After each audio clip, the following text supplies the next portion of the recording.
गुरुदेवो नमः। बोलिए कल्पद्रुम शांतिनाथ भगवान की। चारित्र चक्रवर्ती आचार्य श्री शांति सागर जी महाराज के परम पूज्य वर्तमान भट्टाचार्य संत शिरोमणि गुरुदेव आचार्य अभिनंदन सागर जी महाराज के परम पूज्य परम उपकारी मम हृदय विराजमान गुरुवर दया सागर जी महाराज के। बोलिए विष्णु कुमार मुनि महाराज के, अकंपनाचार्य मुनि महाराज के।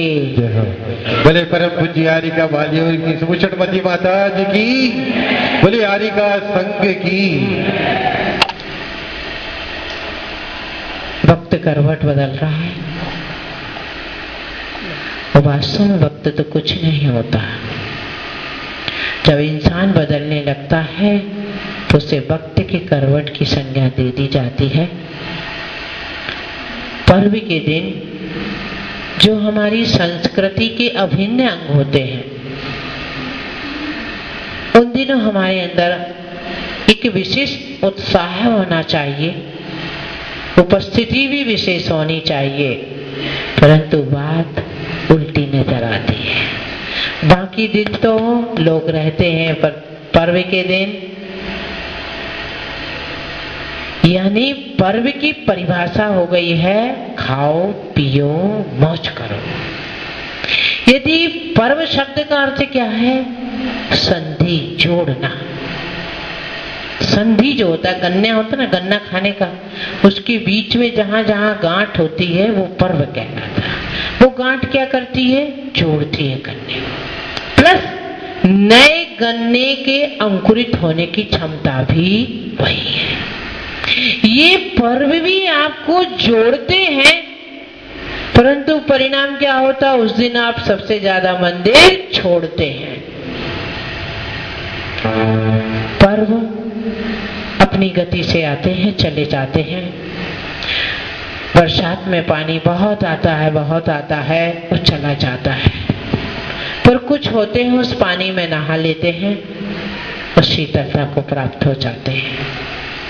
ठीक उसी प्रकार कुछ पुण्यशाली आत्माएं जो पुण्य लेके आती हैं, पर्व के दिन अपने जीवन में धर्म के दीपक में फिर थोड़ा सा दीपक घी और डाल देते हैं। उनकी ज्योति और भी जलती रहती है।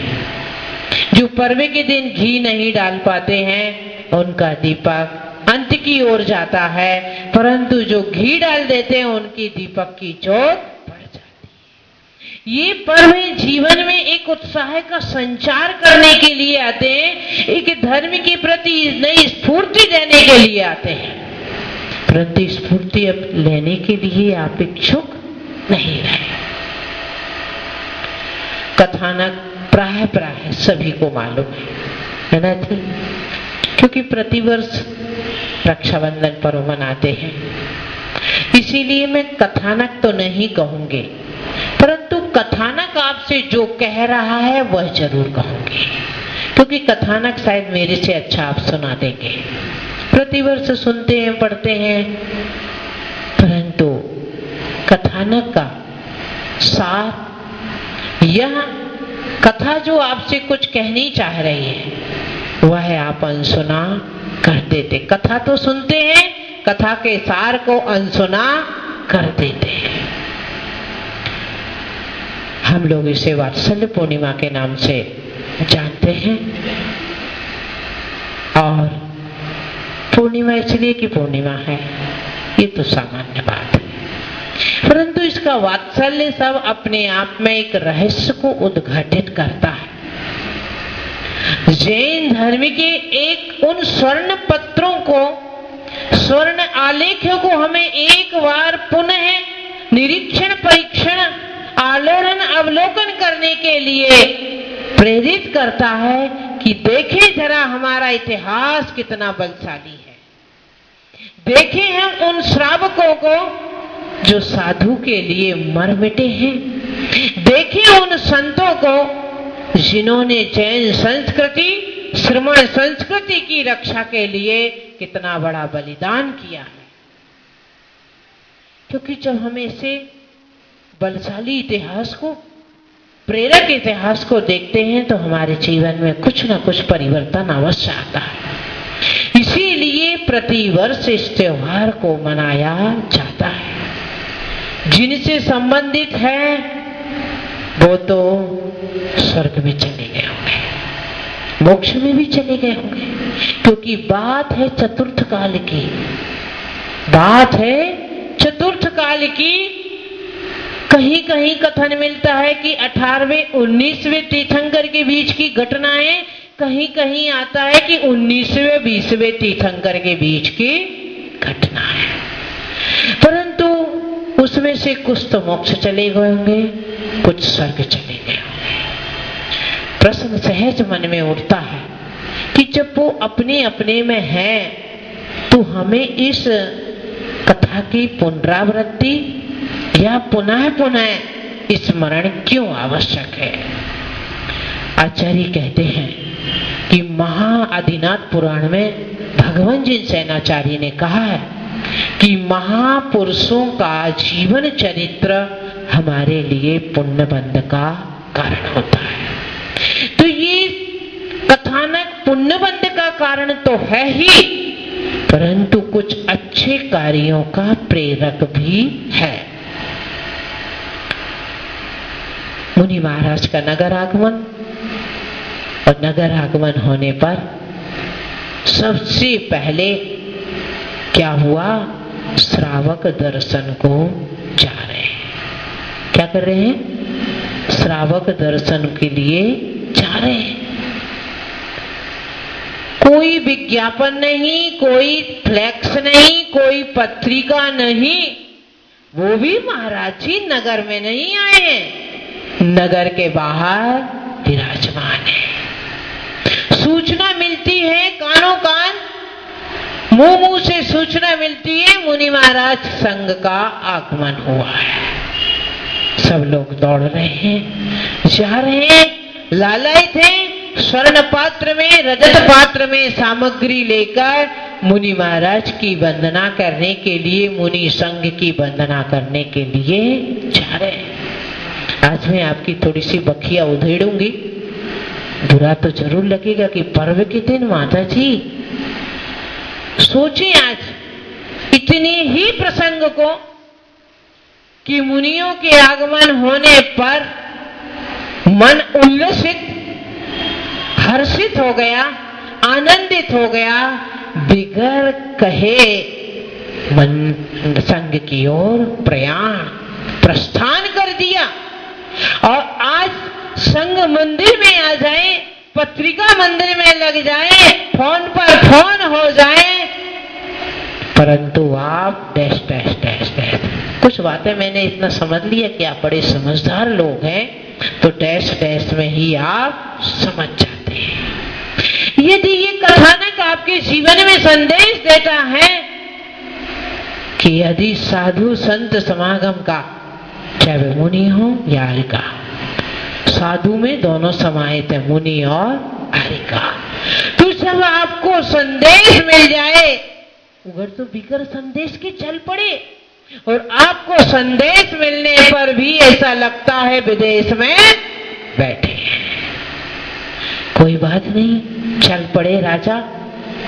जब राजा ने देखा कि पब्लिक जा रही है तो मुझे भी जाना चाहिए, चल पड़ा उल्लसित आनंदित होके। और वहां पहुंचने के बाद विशाल संघ को देखकर आनंदित हो गया। क्या हो गया, और आप विशाल संघ को देख ले तो डैश डैश डैश, है ना। महाराज अकंपनाचार्य निमित्त ज्ञानी थे। निमित्त ज्ञान से मालूम हो गया कि संघ पर कुछ अनिष्ट संभावित है, हो सकता है, इसलिए पूरे संघ को मौन दे दिया, मौन साधना। मुनि का आगमन, राजा का आगमन, साथ में मंत्रियों का आगमन। नमस्कार करने के बाद किसी ने, संतों ने किसी कोई प्रतिक्रिया व्यक्त नहीं की, आशीर्वाद भी नहीं। साष्टांग बैठे नमस्कार कर रहे हैं, साष्टांग नमस्कार कर रहे हैं, अर्घ समर्पित कर रहे हैं, फिर भी कोई प्रतिक्रिया नहीं, आशीर्वाद नहीं, कुछ नहीं। फिर भी राजा आनंदित है कि मुझे मुनियों का दर्शन मिला। क्या आज आप इस मनोस्थिति में हैं, इस मनोदशा में है कि कभी कोई साधु दर्शन में अपने स्वाध्याय में लगा और आशीर्वाद ना दे तो नीचे उतरते ही क्या प्रतिक्रिया होती है, मंदिर बाहर निकलते ही क्या प्रतिक्रिया होती है? मैंने कहा ना, मैं कहानी नहीं सुनाऊंगी, परंतु आज आपकी मनोदशा की बात जरूर करूं।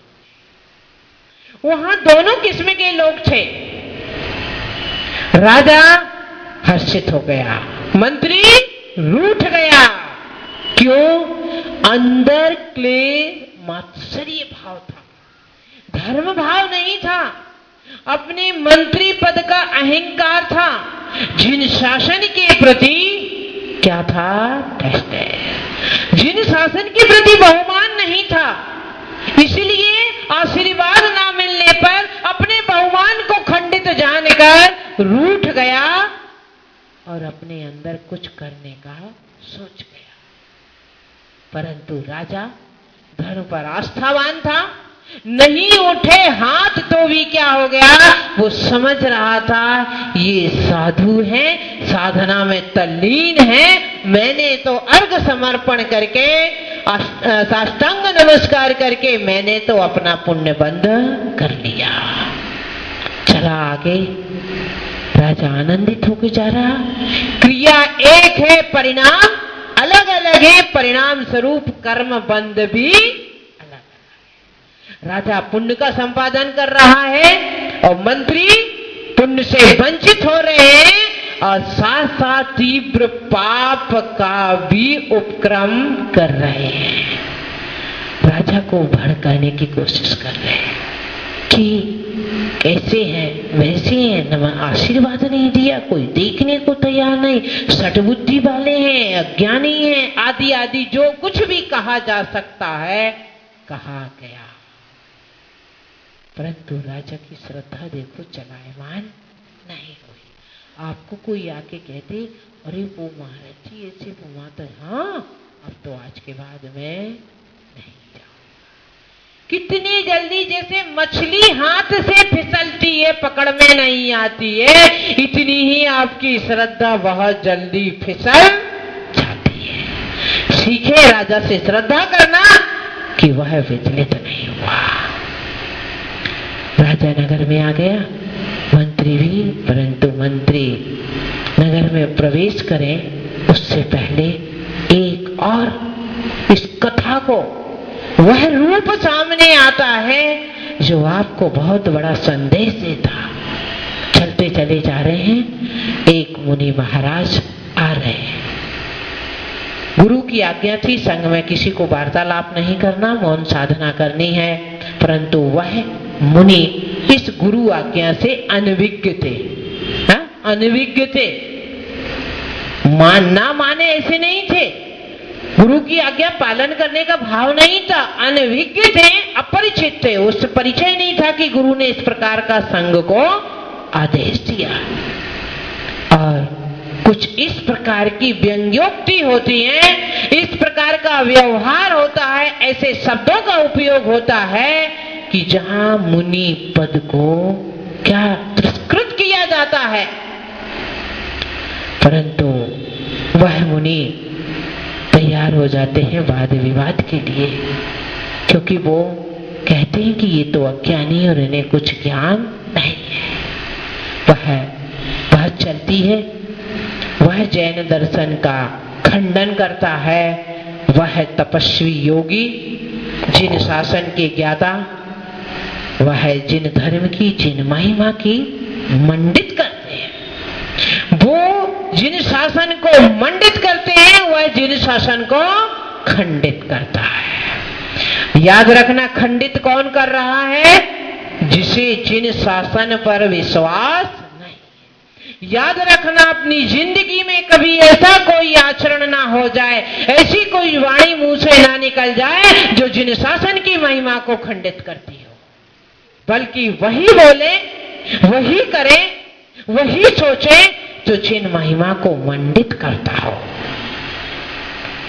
मुनि के साथ मंत्री परास्त हो गए, बड़े गिलानी लज्जित होकर जा रहे हैं।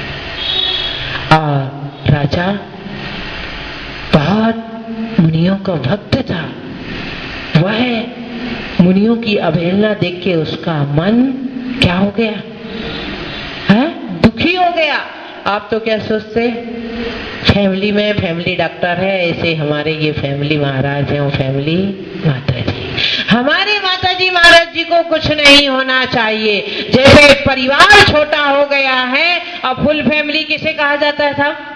पति पत्नी और 2 चुनांचे, इसे फुल परिवार कहा जाता है। पहले फुल परिवार कहा जाता था ताऊ जी, दादाजी, हाँ, चाचा जी आदि आदि, तब वो कहा जाता फुल परिवार।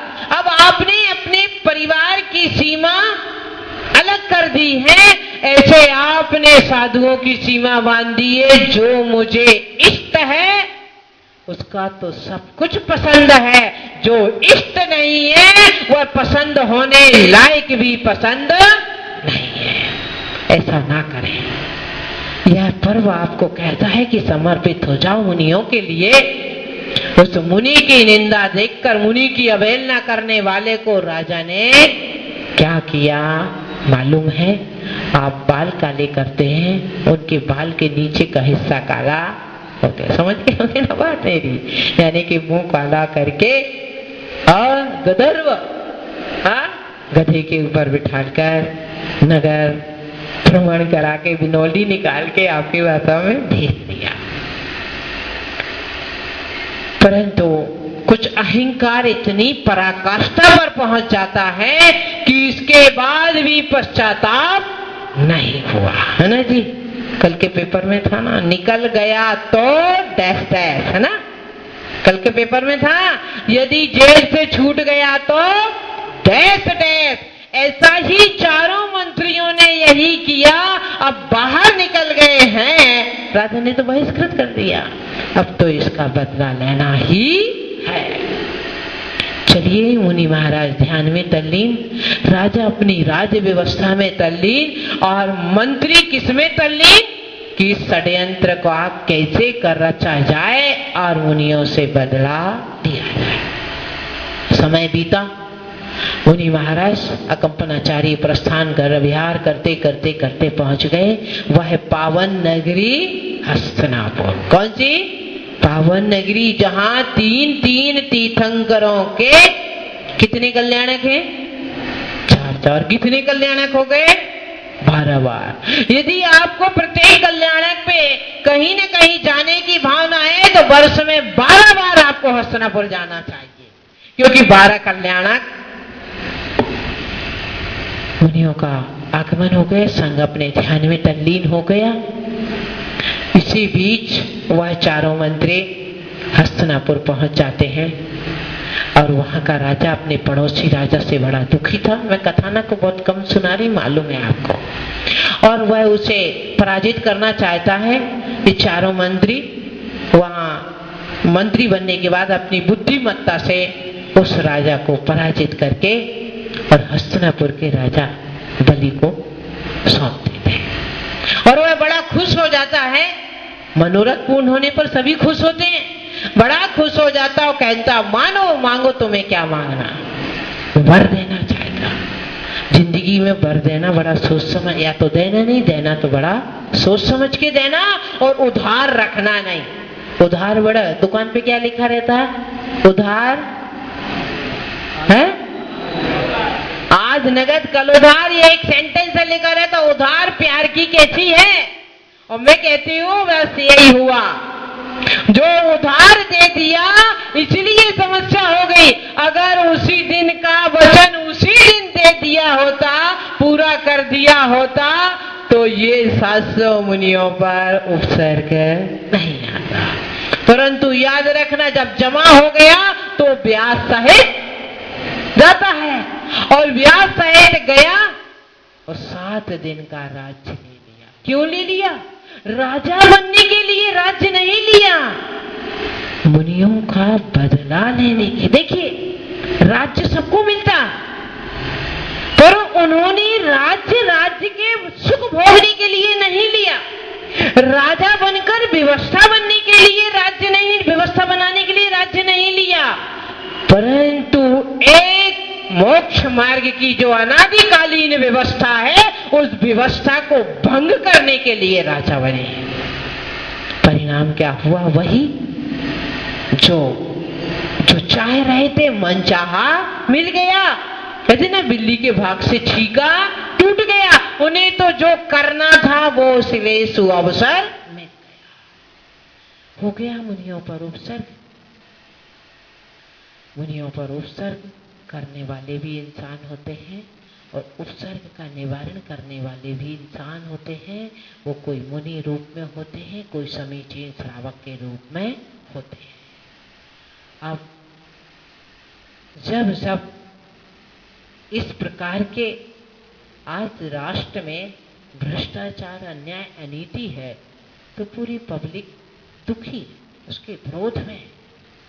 ठीक है, वैसा ही हुआ कि यहां तो मनुष्य के साथ अत्याचार हो रहा है, तो मनुष्य विरोध कर रहा है। परंतु जो प्रकृति में जीते हैं, प्रकृति की उपलब्धि के लिए प्रयास कर रहे हैं, मोक्ष जाने के लिए जो प्रयास कर रहे हैं, यदि उन पर उपसर्ग हुआ तो प्रकृति ने संदेश दिया, श्रवण नक्षत्र में वह तारा क्या हो गया? कंपायमान हो गया। और उसके कंपायमान होने से छुल्लक महाराज के मुंह से निकला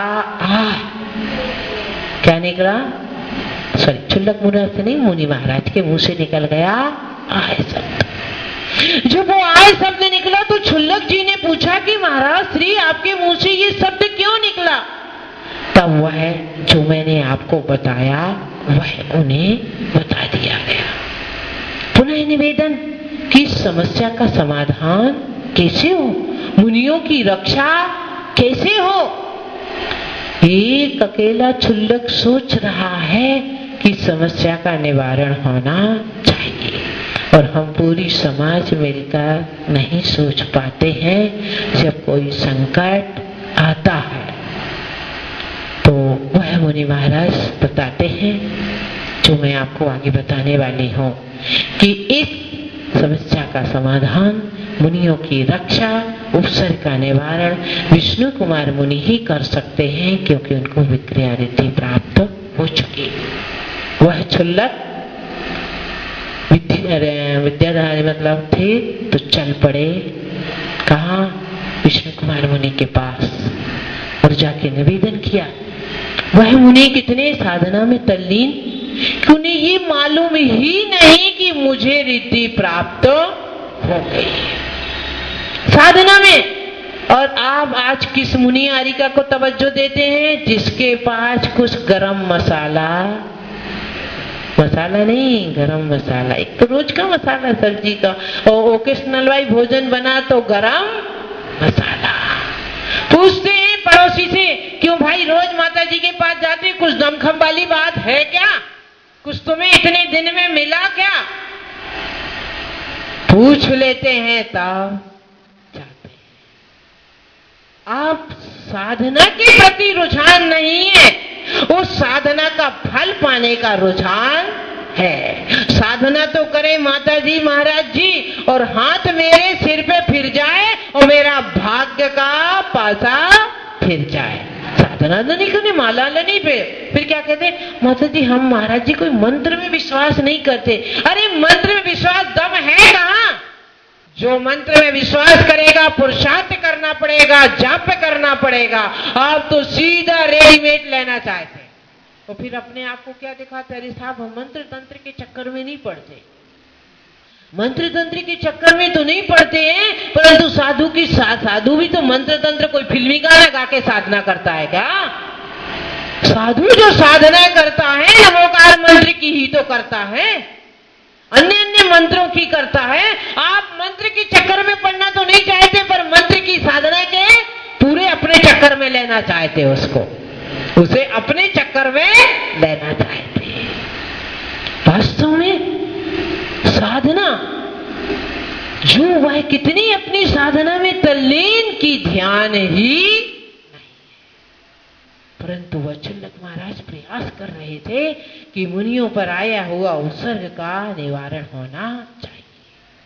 वह परीक्षार्थ लंबा हाथ करते हैं, फिर उनके अंदर क्या हुआ, करुणा भाव। पूर्ण वृतांत सुन ही लिया, तुरंत पहुंच जाते हैं किसमें, वामन रूप। वामन में ठिकना, वामन शब्द किसी जाति का विशेषक नहीं, वामन से तात्पर्य ठिकना। उन्होंने ठिकना रूप धारण किया, पहुंच गए। वेद के अनुसार यज्ञ चल रहा था, वेद का उच्चारण करने लगे। जो यजमान था, यजमान मीन्स यज्ञ कराने वाला, यजमान बहुत प्रभावित होता है और कुछ दक्षिणा देने का भाव बन जाता है। मांग लो, वो कहते जरूरत नहीं, मांग लो। फिर भी आग्रह पर मांगता है तो कहता है 3 पग जमीन। आपसे यदि मैं मांगने को कहूं तो क्या मांगोगे? माता जी ज्यादा कुछ नहीं है, 3 लोक की संपदा। उन्होंने भी 3 मांगे थे, मैं भी 3 मांग रहा, ज्यादा तो मांग नहीं रहा हूं माता जी। हाँ? उन्होंने 3 पग जमीन वाली मांगी थी, मैं 3 लोक की संपदा। मन तो वैसे ऐसे है ना, सही बात बताओ, मन तो यही कहता है कि 3 लोक की संपदा मेरे घर पर आकर खड़ी हो जाए। बड़ा आश्चर्य होता है यजमान को कि 3 पग जमीन में क्या करेगा। अब 3 पग जमीन, पहला पग कहां रखा पैर, सुमेरु, दूसरा मानुषोत्तर पर्वत, तीसरे के लिए जगह नहीं, कहां रखा, पीठ पर। अब आप सोच रहे होंगे कि ये क्या हो गया। मुनि महाराज ने, हम तो वामन किसी भी अन्य रूप को नमस्कार नहीं करते, ये सब क्या था। आचार्य कहते हैं कि वहां मुनियों की रक्षा की मुख्यता थी। उन्होंने अपनी दीक्षा काल को भी समय विशेष के लिए विराम दे दिया। वह सोच सकते थे अरे मेरी सीनियरिटी खत्म हो जाएगी, कहां ये दीक्षा छोड़ो, अभी सबसे बड़ा मुनि हूं और फिर इसके बाद विक्रिया हो गई है, ये क्यों छोड़ो, उनका भाग्य, हम क्या करें, हमने ठेका लिखाया क्या। पर नहीं, करुणा कितनी अंदर, वात्सल्य रोम रोम से स्रवित हो रहा था, वात्सल्य रोम रोम से स्फुटित होने लगा और चल पड़ी और मुनियों का उपसर्ग निवारण किया। एक बौना आदमी बन गया मुनि रक्षा के लिए, और अब हम बौना इकट्ठा करते हैं भीड़ इकट्ठी करने के लिए, है ना जी साहब, सिर्फ भीड़ इकट्ठी करने के लिए, एक नया इतिहास बनाने के लिए। मैं तो कहती आज के दिन एक नया इतिहास बनाए आप कि जब हमारे कोई मुनि पर यदि आंख भी उठाता है तो हम तैयार रहें कमर कस के। प्रजातंत्र का समय मुझे मालूम है कि अब वो वाले तो उपसर्ग नहीं आएंगे, परंतु उपसर्ग का रूप परिवर्तन हुआ है। मात्र मुनियों पर ही नहीं, जैन संस्कृति पर भी उपसर्ग है, जिन ग्रंथों पर उपसर्ग है, जिन साधकों पर उपसर्ग है। एक योगी